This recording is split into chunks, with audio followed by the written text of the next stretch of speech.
ထောင်းခွနေရပဲခေါ်ထားတယ်ဗျဒီခြံခွက်လေးပါဗျရက်ကွက်7 15ပြည်လမ်းအကျယ်ရှိမယ်ပြီးတော့ဘေးမှာပတ်ဝန်းကျင်မှာအင်ကြီးအိမ်ကောင်းတွေလည်းရှိမယ်ဆိုတော့ဈေးနှုန်းကလည်း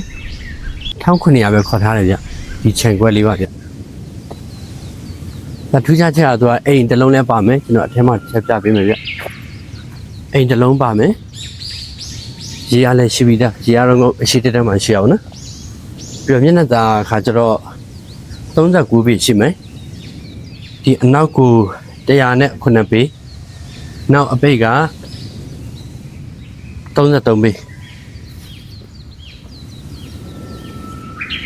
ဒီရှိမယ်ဗျဒီအိမ်နေရတော့အိမ်အဟောင်းလေးတော့ပါမယ်ဗျလက်ရှိကတော့လူနေလို့ရတဲ့အနေအထားတစ်ခုတော့ရှိရပါဘူးသူ့အနေနဲ့ကြည့်မယ်ဆိုရင်တော့ရှုခင်းရလည်းမစိုးဗျအပေါ်စီပြီးတော့ပတ်ဝန်းကျင်မှာလည်းအင်ကြီးအိမ်ကောင်းလေးတွေရှိမယ်ဗျ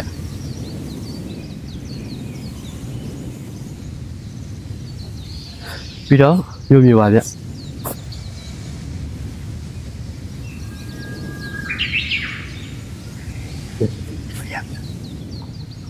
ဒါလေးကလက်ရှိအိမ်ပေါ်ကနေမြင်ရတဲ့ရှုခင်းအနေထားလေးပါဗျအခုဒီအိမ်လေးကိုကျွန်တော်အသေးစိတ်လိုက်ပြီးတော့ပြပေးရှင်မယ်တီးပင်စားပင်တွေကအများကြီးဆိုတော့လေကျွန်တော်မမြင်ရဘူးဗျအဲ့တော့ကျွန်တော်တပ်ပုံနဲ့ပဲဖြစ်ကျွန်တော်မြင်ပြပါဖြစ်ကျွန်တော်အသေးစိတ်ကျွန်တော်ပြပေးပါမယ်ဗျပြီးတော့ဒီထက်ကိုပို့ပြီးတော့အသေးစိတ်ဖြစ်အောင်လို့ကျွန်တော်တို့ရဲ့ကိုယ်ပိုင် application ဖြစ်တဲ့ User Land ဆိုတဲ့ app မှာအသေးစိတ်တင်ထားပေးပါဗျဒီမှာကျွန်တော်က Google Map ပေါ်ဗီဒီယို360ဗီဒီယိုပါကျွန်တော်အသေးစိတ်တင်ထားပေးမှာဖြစ်တဲ့အတွက်အဲ့ဒီမှာလည်းဝင်ရောက်ကြည့်ရှုလို့ရပါတယ်ဗျအဆုံးနေကြည့်ရှုပေးတဲ့အတွက်ကျေးဇူးများတင်ပါတယ်ဗျ Thank you ပါဗျ